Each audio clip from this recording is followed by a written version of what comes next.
স্ক্রিনের সামনে যে দুটি সার্কিট দেখতে পাচ্ছেন, এর একটি হচ্ছে রেডিও ট্রান্সমিটার আর একটি হচ্ছে রেডিও রিসিভার। এদেরকে আমি এমনভাবে কোডিং করে বানিয়েছি, আরডুইনো দিয়ে কোডিং করে বানিয়েছি যে এখানে একটি সুইচ যদি আমি প্রেস করি তাহলে এই সার্কিটের একটি এলইডি জ্বলে উঠবে। অর্থাৎ এখানে রেডিও কন্ট্রোল হচ্ছে। এখানে যখন আমি প্রেস করব তখন এখান থেকে একটি সিগন্যাল এই রেডিও মডিউলে যাচ্ছে, তখন এখানে সিগন্যাল প্রসেসিং হচ্ছে এবং এলইডিটি জ্বলে উঠতেছে।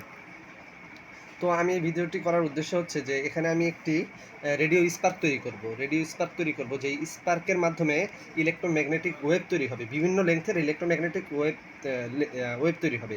এর ফলে কি হবে, এদের মধ্যকার যে কানেকশন বা রেডিও রেডিও কমিউনিকেশন, এই কমিউনিকেশনটা বিঘ্নিত হবে এবং এর মধ্যকার যে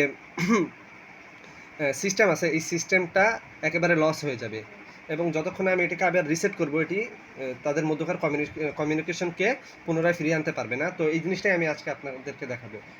তো চলুন আমরা স্পার্কটা করে দেখি কি হয়। তো এখন আপনারা দেখতে পাচ্ছেন যে সুইচ প্রেস করলে এলইডিটি জ্বলে ওঠে। এখন আমরা স্পার্ক তৈরি করব। দেখলেন যে আমরা স্পার্ক তৈরি করলাম, আমরা সার্কিটের একটু কাছাকাছি নিয়ে চললাম। এবার আপনারা দেখুন, যখন আমি এখানে সুইচটি প্রেস করব তখন আমাদের এই সার্কিটটি আর কাজ করবে না। আপনারা দেখতে পাচ্ছেন যে এখানে যখন আমরা সুইচ প্রেস করতেছি আমাদের এলইডি এখন আর জ্বলতেছে না। আবার যখন আমরা এটাকে রিসেট করতেছি তখন আবার সার্কিটটি ঠিকভাবে কাজ করতেছে।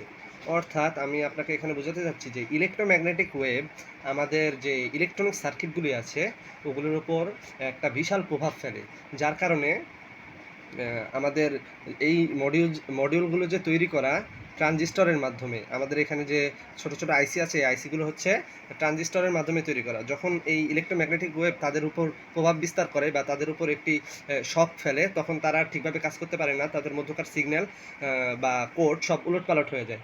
এরপরে যখন আমরা এটাকে আবার রিসেট দিই তখন এই সার্কিটে আবার পুনরায় তাদের কর্মক্ষমতায় ফিরে আসে।